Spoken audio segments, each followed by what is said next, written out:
Ela é mestre em Direito Processual Penal pela Faculdade de Direito da USP e procuradora do Estado desde 1987.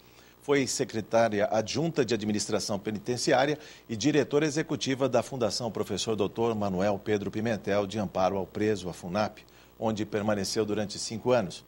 O Arena Livre tem o prazer em receber Berenice Maria Gianella, presidente da Fundação Centro de Atendimento Socioeducativo ao Adolescente, a Fundação Casa.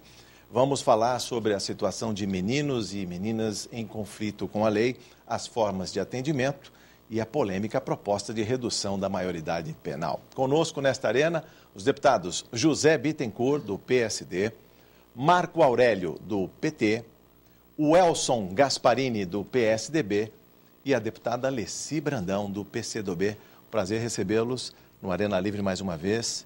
Bem-vinda, doutora Berenice. Recentemente, a senhora esteve na Assembleia Legislativa prestando contas, falando da Fundação Casa. Para quem não conhece, não esteve presente a essa exposição, eu queria que a senhora falasse quem é a Fundação Casa nos dias de hoje, o que ela faz e por que o menor ganhou todo esse protagonismo. Muito se fala por conta de alguns crimes que mobilizaram a mídia e a sociedade. Olhos e ouvidos na Fundação Casa. Bem-vinda. Obrigada pela oportunidade. Bom, a Fundação Casa, ela é a sucessora da antiga FEBEM, né, da Fundação Estadual do Bem-Estar do Menor. Ela foi criada em 2006, né, teve o seu nome modificado em 2006, e ela atende hoje no estado de São Paulo todos os jovens que estão cumprindo medida socioeducativa de internação e de semiliberdade. A liberdade assistida hoje é feita pelos municípios, então a Fundação só executa internação e semiliberdade. Temos hoje em torno de 9.100 adolescentes entre 12 e 21 anos, né, 21 anos incompletos. 96% são homens, 4% mulheres. E desses 9.100, aproximadamente 600 em semiliberdade e os outros 8.500 em medida de internação, ou aguardando julgamento ainda. Né? São quantos os servidores? Para tomar conta dessa meninada, quase 10 mil? 12.500 servidores. 12.500. Isso, atendemos o estado de São Paulo inteiro. Hoje temos 145 unidades, entre internação e semiliberdade. Vamos inaugurar daqui a 2 semanas mais uma unidade feminina aqui na capital. Sim. Essas unidades estão descentralizadas pelo Estado. Aliás, é uma ótica diferenciada, ou seja, cumprir essa medida socioeducativa próximo do ambiente, próximo da casa, próximo da família, é isso? O Estatuto da Criança e do Adolescente prevê que a proximidade com os pais ou responsáveis é um direito do adolescente. Então, desde 2005, o governo do Estado iniciou um amplo programa de descentralização do atendimento. De 2005 para cá foram construídas 63 unidades em São Paulo, unidades pequenas que comportam até 60 adolescentes. E essas unidades foram construídas prioritariamente no interior. Porque havia uma concentração de jovens na capital. Quando eu cheguei na Fundação, em 2005, 82% dos jovens estavam na capital e apenas 18% no interior, quando, na verdade, nós tínhamos um grande percentual de jovens do interior que vinham cumprir medida em São Paulo. Hoje essa situação se inverteu, nós temos 39% mais ou menos dos jovens na capital e mais de 50% no interior, né? Então, nós construímos essas unidades, são unidades pequenas, em que a gente consegue dar um atendimento mais individualizado para o adolescente, né? Porque são unidades com menos jovens e, portanto, com uma atenção maior, não só ao jovem, como a família dele, porque entendemos a importância de trabalhar também a família durante o processo socioeducativo. Deputado Marco Aurélio, bem-vindo ao Arena Livre. O senhor que também participou da audiência com a doutora Berenice. Tudo bom? Quero completar nossos colegas aqui. Berenice, obrigado por estar aqui no nosso Arena Livre e em público parabenizá-la pela sua participação na nossa audiência pública. Foi, assim, muito elucidativa e eu tomei até o cuidado de depois pegar os registros feitos, porque após a sua apresentação, logo em seguida o presidente da comissão, o deputado Adriano Diogo, fez uma pergunta, né, que hoje está colocada na pauta, que é sobre a maioridade penal. E eu, particularmente, gostei muito da sua resposta, acho que muitos ali te aplaudiram. E como nós estamos fazendo um novo programa, eu queria repetir essa pergunta para você ter essa oportunidade de fazer a resposta novamente, porque eu acho que a maneira como você colocou, a clareza, a tranquilidade com que você colocou, nos ajuda muito nesse debate. Então, se pudesse falar sobre essa questão da maioridade penal, Seria muito interessante para esse início de bate-papo. Pois não, deputado. Hoje, no Brasil e em vários países do mundo, a maioridade penal é com 18 anos, né? E o que eu coloquei lá e que eu tenho defendido é que esse assunto precisa efetivamente ser debatido até para que as pessoas tenham esclarecimentos e informações a este respeito, né? Eu acho que é importante salientar alguns pontos, né? Primeiro que de cada 100 crimes praticados em São Paulo, de cada 100 pessoas presas em São Paulo, entre 10 e 12 são adolescentes. Os outros 88, 90 são adultos, né? Quer dizer, a proporção de crimes praticados por adultos é muito maior do que os crimes praticados por adolescentes, embora em relação aos adolescentes haja uma divulgação um pouco maior e um pouco mais nervosa aí da mídia de maneira geral, né? Então, se a gente imaginar, né, vamos supor que reduzindo a idade penal tivesse um efeito extraordinário de não termos mais a criminalidade juvenil, né, coisa que evidentemente não aconteceria, de qualquer forma nós continuaríamos a ter 88, 90 de cada 100 pessoas presas, quer dizer, nós continuaríamos a ter um volume de criminalidade bastante alto. Outra questão que eu acho importante enfatizar é que o adolescente, ele é uma pessoa em desenvolvimento, portanto, é uma pessoa mais fácil de ser trabalhada, no sentido de que é mais fácil ser transformada. Ele é mais difícil no contato, né, porque ele é mais impulsivo, inconsequente, às vezes arrogante, né, como todos os jovens aí o são, mas, por outro lado, ele está mais aberto a receber e a se transformar, né?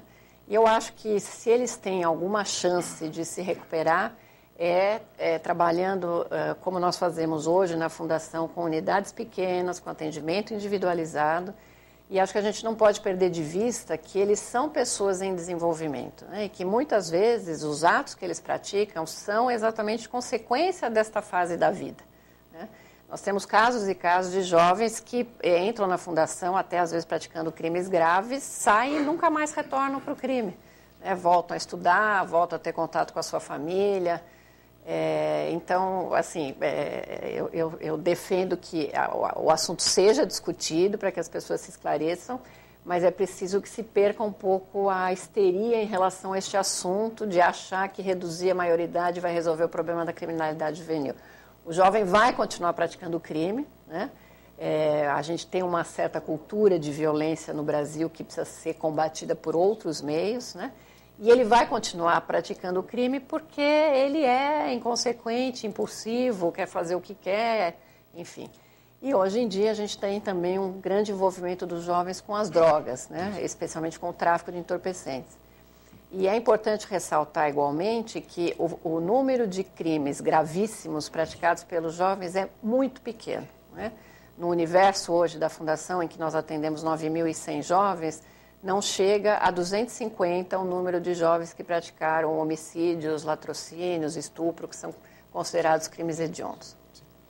Deputada Alessi Brandão, a senhora que também participou daquela audiência, bem-vinda ao Arena Livre. Obrigada. Quero cumprimentar aqui os novos deputados, deputado Bittencourt, deputado Ender, deputado Marco Aurélio.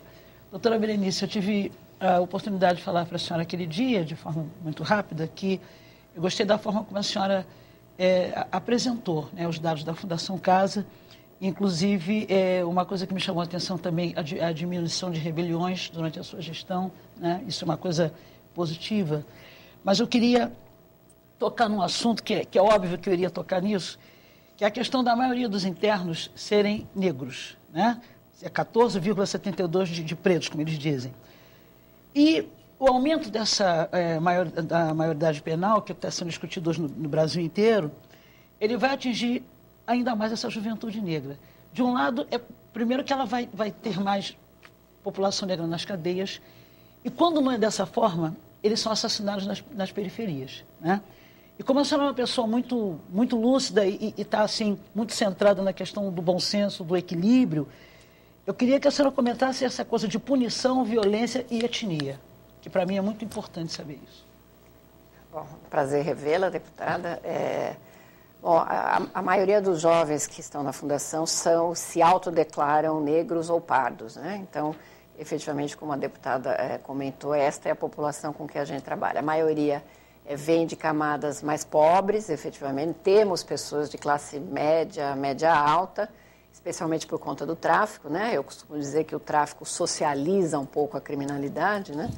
Mas ainda predomina uma classe mais média baixa, classe média, classe baixa, e com alto índice de abandono escolar e de atraso na escola, né? E evidentemente, tudo isso gera esses indicadores que nós temos. Quer dizer, nós não podemos ignorar que nós temos essa população que sofre muitas vezes com a falta de políticas públicas mais efetivas na área de saúde, de assistência social, sofre com uma falta de um país que pense a educação de maneira mais efetiva. Eu costumo dizer que se o Brasil efetivamente se preocupasse com a educação, nós, ao invés de 145, talvez nós tivéssemos 30 unidades da Fundação Casa no Estado, né? Então, acho que se a gente aumentar a criminalização desta juventude pobre, afrodescendente, nós cada vez mais vamos jogar essa juventude primeiro nas prisões, né, que a gente sabe que não é modelo para ninguém, e depois nas mãos do próprio crime organizado, porque muitos desses jovens são utilizados pelo crime organizado porque eles são uma mão de obra fácil, barata, eles querem subir na vida, eles querem ter uma ascensão social, comprar um par de tênis, então eles são facilmente cooptados pelo crime, né? Então, da mesma forma que é fácil trabalhar com eles para reverter essa situação, também é fácil levá-los para o crime. Então, de fato, é preciso que a gente não perca isso de vista, né, que a juventude brasileira mais pobre é quem mais vai sofrer com qualquer redução de maioridade penal, qualquer agravamento da situação. E acho que antes da gente pensar em reduzir a maioridade, a gente precisa pensar em cumprir o Estatuto da Criança e do Adolescente naquilo que ele tem de proteção à criança e ao adolescente, que são políticas públicas efetivas, completas, para essa população mais marginalizada que precisa desse atendimento. Deputado Welson Gasparini, bem-vindo ao Arena Livre. É um prazer estar aqui no programa junto com os colegas. E eu gostaria, em primeiro lugar, de cumprimentá-la, porque estive vendo, eu não pude estar presente na audiência pública, mas tomei conhecimento de vários dados estatísticos da Fundação Casa. E, sem dúvida alguma, pela sua direção competente e tudo mais, a gente vê que ela sofreu um desenvolvimento muito bonito na recuperação desses menores infratores. As dúvidas que eu tenho e que têm sido divulgadas pela imprensa, nessa questão de maioridade penal, nós tivemos caso recente de faltando 15 dias para completar 18 anos. E, pela lei, ele é considerado um crime hediondo.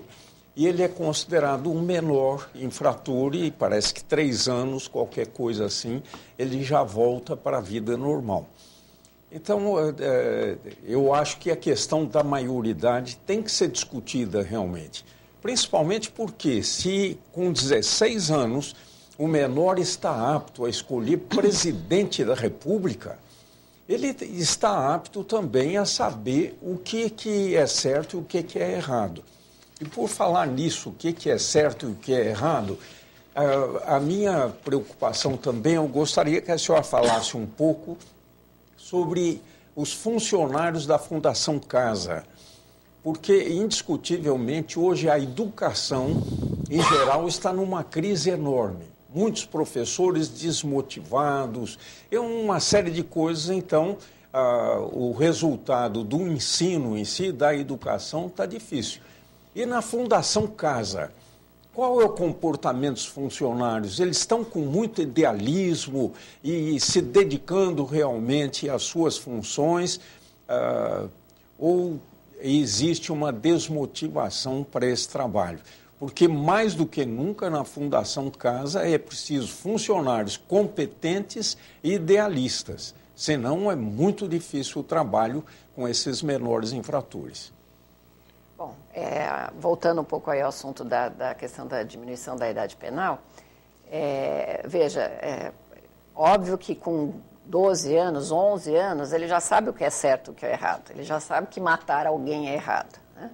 O que as pessoas defendem, em geral, é que ele ainda não tem mecanismos para se comportar de maneira diferente. Ou seja, ele ainda tem uma impulsividade que é natural da imaturidade dele ou do não desenvolvimento completo do cérebro. Então, ele ainda lhe faltam questões físicas que o segurem quando ele tem o ideal de praticar algum crime. É por isso que a própria Convenção da ONU fixou a idade de 18 anos, né? Evidentemente, quando a gente fixa uma idade, você pode punir rigorosamente alguém com 18 anos e um dia e punir de maneira totalmente diferente alguém que tem 17 anos, 11 meses e 29 dias, mas a lei trabalha dessa forma, quer dizer, tem que haver um único critério. Alguns países trabalham com um critério mais flexível, dependendo do tipo de crime, ele ser julgado como adulto e ele é submetido a uma equipe psicossocial, uma equipe de médicos psiquiatras também para fazer avaliação, mas essa não é a lei brasileira. A lei brasileira fixa em 18 anos e a gente pode ter, às vezes, injustiças aqui ou ali, né? Mas o fato é que, assim, até 24 anos a pessoa ainda está se desenvolvendo, né? Então, 18 anos não é uma idade assim tão alta para se falar em punir alguém, né? Por outro lado... Você acha que ele não está capacitado a ver a gravidade do problema? Por exemplo, com mais de 17 anos, ele estupra uma pessoa ou joga álcool e queima a pessoa e mata dessa maneira. Só acho que ainda a inteligência dele não está desenvolvida para entender a gravidade desse ato. Não, ele entende a gravidade do ato. O que acontece é que, às vezes, ele não tem mecanismos para impedir a prática, para que ele mesmo impeça a prática deste ato. Um freio. Né? Ele não tem ainda os freios totalmente estabelecidos para poder evitar a prática do ato. Ele age muito por impulso, né? A gente percebe muito em muitos crimes praticados por adolescentes que ele está com a arma e atira por impulso, né? Há um delegado aqui de São Paulo que ele sempre fala, eu prefiro ser assaltado por um adulto a ser assaltado por um jovem, porque o jovem é mais inconsequente, enfim, é natural da idade, né? Então, acho que essa é a questão da lei brasileira que está posta. Acho que uma saída para esse tipo de acontecimento seria prolongar um pouco o período de internação, né? Essa é a proposta que está tramitando agora no Congresso Nacional, que foi levada pelo governador do Estado, que aumenta um pouco o tempo de internação para aqueles casos de crimes hediondos, que são os crimes que causam maior comoção, o latrocínio, o homicídio qualificado, enfim, até porque a ideia do Estatuto é punir, sim, mas antes de tudo recuperar o adolescente, né? E, às vezes, a gente pode precisar mais do que esses 3 anos que a lei permite para recuperar esse jovem, né? Então, acho que melhor do que se pensar em diminuir a idade penal seria dar um tempo maior para que a gente trabalhasse com esse jovem. Com relação aos funcionários, a Fundação é uma micro-sociedade, né? Então, a gente tem lá funcionários excelentes, excepcionais, que vestem a camisa, gostam do que fazem, abraçam a causa, acreditam que é possível recuperar adolescentes, e a gente tem outros funcionários que estão pedindo, pelo amor de Deus, querem ir embora porque não gostam de trabalhar com adolescente, né? Não acreditam na recuperação, enfim. A gente tem uma escola de capacitação de servidores, todo mundo que entra na Fundação passa por um treinamento, a gente acompanha esses funcionários, faz avaliações periódicas desses servidores, né? Para que a gente possa ter uma qualidade de atendimento, né? Inclusive porque é difícil trabalhar com o jovem, né? Porque ele o tempo todo instiga o funcionário, ele é mais violento, ele ameaça, né? E o funcionário tem que saber que aquilo muitas vezes é da boca para fora, né? Porque ele é o adolescente que quer falar o que quer que lhe venha à cabeça. Então, a gente procura treinar os funcionários, a gente tem uma equipe de gerência, uma equipe de medicina e segurança do trabalho também, que a gente acompanha, dá atendimento psicológico também aos servidores, para que eles possam lidar com essa situação. Mas eu sempre costumo dizer para os funcionários que, assim, os adultos somos nós, né? Então a gente não pode perder a paciência, a gente tem que contar até 10 e a gente tem que ser exemplo para os meninos. Deputado José Bittencourt, que pacientemente espera a sua vez. Obrigado, deputado. Bem-vindo. Boa tarde. Quero cumprimentar a todos, cumprimentar a doutora Berenice. Dizer o seguinte, o governo do Estado acertou quando, desde a mudança do nome FEBEM para a Fundação Casa, isso em meados de 2006, votamos aqui nesta casa, esta mudança de nome, que era FEBEM, Fundação Estadual do Bem-Estar do Menor, para a Fundação Casa, onde se implementava a partir dali uma nova filosofia para enfrentamento dessa questão. Então, com os números que a senhora muito bem trouxe aqui para esta casa, na audiência pública, e que a gente percebe veiculados aí na imprensa, são números que confirmam isso daí, uma nova filosofia. As unidades de 40, a maioria de 40, né, doutora Berenice? A maioria até de 40, 60. Até 60, mas em média 40, 50 pessoas, quer dizer, melhora o controle. Essa é a primeira colocação que eu faço. Segunda, a questão, no meu entender, da temática, da discussão, da redução da maioridade penal, no meu entender, é inócua. É inoportuna e inócua, porque esse tema só vem à baila quando há um crime que o deputado aqui colocou muito bem, lá em São Bernardo, aconteceu com aquela dentista, um crime horrível, não é?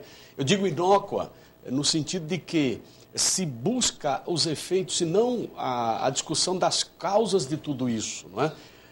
Primeiro, digo inócua também, segundo, porque se esbarra numa questão jurídica forte, de que a questão da maioridade penal ou da punibilidade, ela é uma questão que não pode ser mexida em relação ao menor, se constituindo em cláusula pétrea, não é? A maioria dos pensadores, dos juristas, entra por esse caminho, que dependerá de uma constituinte. Não é o Congresso, os legisladores, portanto, com poderes derivados, fazer essa mudança. Então, acho todas as discussões, no meu entender, são válidas para reflexão, mas que não há efeito, de fato, efeito prático, nessa questão de alteração da redução da maioridade penal. Sua pergunta, deputado, para fechar esse bloco. Aguardei pacientemente, né, Jorge? A minha pergunta, eu não poderia deixar de fazer a reflexão a respeito disso. A minha pergunta é a seguinte, qual o papel das ONGs? Se há alguma ONG que atua lá na Fundação Casa, e se o papel, a ação desta ONG, e eventualmente se a senhora pode quantificar aqui para nós, e mostrando inclusive a eficiência do trabalho dessas ONGs em relação a cuidar do menor em conflito com a lei. Bom, primeiro dizer que eu compartilho da sua opinião em relação à questão jurídica que envolve a questão da maioridade penal. Bom, na Fundação hoje nós temos, desde 2006, nós criamos uma metodologia de trabalho que em algumas unidades nós trabalhamos no modelo de gestão que chama de gestão compartilhada, né? Em que a Fundação Casa tem a direção e a segurança da unidade, quer dizer, a parte toda de segurança, o corpo funcional da segurança é da Fundação, o diretor é da Fundação, a diretriz técnica é da Fundação, mas o atendimento direto ao adolescente é feito por uma entidade da sociedade civil do município que já tem a tradição de trabalho com crianças e adolescentes. Então, hoje, no estado de São Paulo, das 145 unidades, nós temos 24 que funcionam neste modelo. Temos parcerias muito boas com a Pastoral do Menor, por exemplo, que é nossa parceira em Sorocaba, em Franca, o SEDECA, que é o Centro de Defesa da Criança e do Adolescente, que é nosso parceiro em Jundiaí, enfim.